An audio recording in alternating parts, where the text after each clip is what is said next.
It is, let's see, 9.5 inches. It looks like it's 9.5 inches going this way. Okay, so the one thing where you want to put your holes, I want to go like a 1/2 inch. So that's where I want my binder rings to go. And you could use a marker or whatever. If you could see the pencil, that I like the pencil better. Okay, and actually the pencil does show up on this black. It shows up gray. I think it shows up the best. So let's see. And so there we go. And that was 9.5. So I'm gonna go. Let's see. 4 3/4. I think, something like that.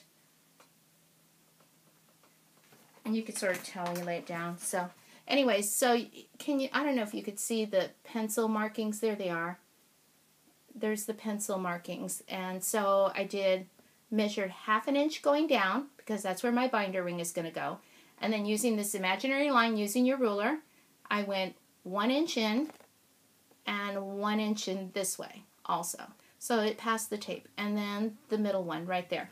And this is where I love the Crop-A-Dile, because the Crop-A-Dile, it punctures through thickness, so you won't have to struggle like you would if you use a regular punch. You can get a Crop-A-Dile at any craft store like Joann's and Michael's. And I think they're like $35, but again, use your coupons. Let's see, I'm trying to find that. There it is. It's getting a little dark here now because daylight savings time and my craft room is a little dark. But I wanted to get started on these with Thanksgiving coming up. And so then I'm going to go right into this other one here. So isn't that cool? I just love it. And you do it with ease. So if you like have problems with your hands and stuff, it's like my niece has carpal tunnel, and this makes it a little easier. You don't have to put a whole lot of pressure. So anyways, there you go. So you have the 3 holes. And so once you do, what you're going to do is with your second one, to make it a little easier, here's the second one. You're going to lay it on top, and then you're going to, with the holes that are already there, just sort of mark it.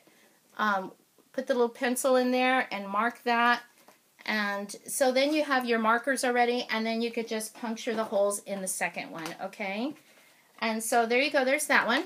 And then with the paper, you're going to do the same thing with the paper. You're going to get your paper. This one's already punctured. But what you do is you take your board game and you put it on top, just like that. Okay? And so you put it on top, and then you're going to mark it, put your pencil through that little punctured hole, and just put a little mark on each one. And so then you know where to puncture your holes, okay? And then with your paper, just go ahead and measure, because you're going to have to cut your paper most of the time. So measure across. So from where you have your holes punctured to where you want your paper to end. So I think this paper, what did I end up going with? Let's see, it's about 8.5 inches across is where I want it to be. And then this way is about 9.5 inches. Okay, so 9.5 inches by 8.5 inches. So again, I just play my Christmas music, or I put an old movie on my iPad like It's a Wonderful Life, or White Christmas with Bing Crosby, or one of my favorite stations like Pandora Radio. And so it just makes the time go faster while I work. And actually, I think I've gotten it down to where I can puncture all the holes in the paper, 50 sheets, in like 5, 6, 7 minutes, something like that. So it really does get fast. Okay, so once you do that, you're going to put your binder rings in the back of the board game for the back piece, okay? And so you're going to go in from the back, because see this little lump right here on the binder ring on the back? You don't want that to show too much, like in the front or anything. So start from the back. So you're just going to put them in like that. And then I just lay it down. And then you're going to get your sheets of paper with the holes, and you're just going to put it in each ring. Okay, so let's see. And as you can see by now, I'm a little klutzy and a little scattered. That's just who I am. And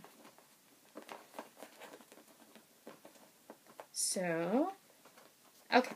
So I got all the paper in, and then I'm going to put the top part of the book. Okay. So here we go.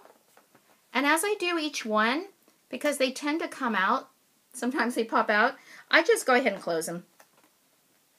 You could even do that before you put the paper to hold it all in place, and then just undo them as you need to. And that saves sometimes on some frustration.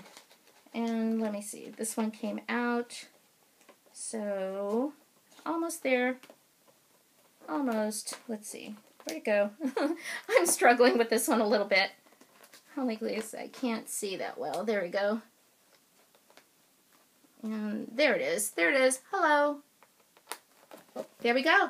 Hey, hooray. We got this one done. And isn't this cool? The reason I love the binder rings is because you can refill the paper. You know, if you're giving it to a child that you know or a friend or something, you might even want to cut up another 50 pages or something and put it in a Ziploc bag or whatever and just give it to them so they can have some paper refills. And so anyway, so here you go. Isn't that fun? I love it. In the other video I have, you can also make these out of children's books. And so, but let me show you some that I made that I really love. Okay, so this one I made out of a clue game, and it wasn't just a regular clue game, it was a Simpsons clue game. And so that was a lot of fun. Clue was one of my favorite games as a kid. You can see the clue thing right there. This one is a different clue game, and this one is a Haunted Mansion. I love the board. I got the board, I think, through eBay or something, just for a few dollars. It was missing all the game pieces, but it's okay. I didn't want the game pieces, really. So that's a lot of fun. I used the black tape. This one I used blue tape, and you can see this one's a lot brighter. It's for Scrabble Junior. And what I love about this one, kids will love this, is that it has art on the inside. So the board has graphics, art on both sides. Really, really fun and cool. Isn't this cool? And if you want to get more creative, you could like tie beads or something like this. Whatever you want to do. Maybe use some game pieces on there. And this one is, let's see. It says Tudor Mansion. I think this was some sort of clue game also. Because here we got Peacock Residence. So anyways, it's really cute. I couldn't decide if I wanted to use green or gold tape on it. But it looks good with the black. I really like that. And then here's another one using the Simpsons board game. I've got a ton of board games. I was picking them up at thrift stores like for $1, $2. So even if they don't have all the pieces, you can use so many parts of the board game. And this one I really love because I love Shakespeare. And this was from an actual Shakespeare game. And so it's a lot of fun. This is one of my favorite ones. And so anyways, if you have any questions, let me know. I hope that was clear. If not, just go ahead and ask me. And let me know what you're making also. Okay? Thanks a lot for watching. Bye-bye. Happy holidays.